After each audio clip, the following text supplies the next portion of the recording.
Ever wonder how computers nail repetitive tasks? Today, we're diving right into that. Okay, imagine you need a multiplication table. Writing each line by hand? So tedious. What if you need 100 lines or have to change them all? There has to be a better way.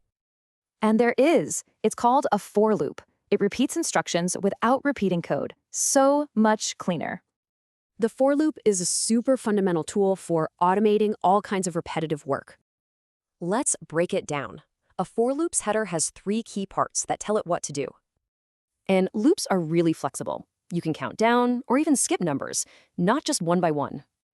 So what about repeating in 2 dimensions?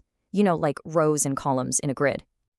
For that, we use a nested loop. It's exactly what it sounds like, a loop inside another loop.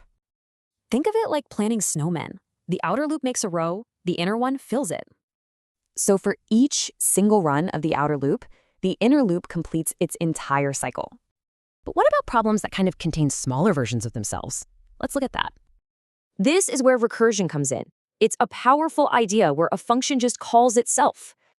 A classic example is a factorial. It's a number times the factorial of the number right below it.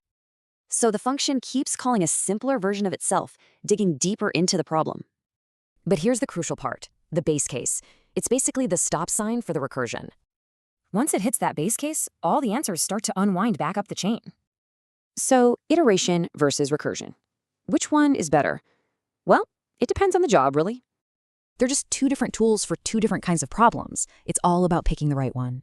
Repetition builds our whole digital world, so the only question left is, what will you build?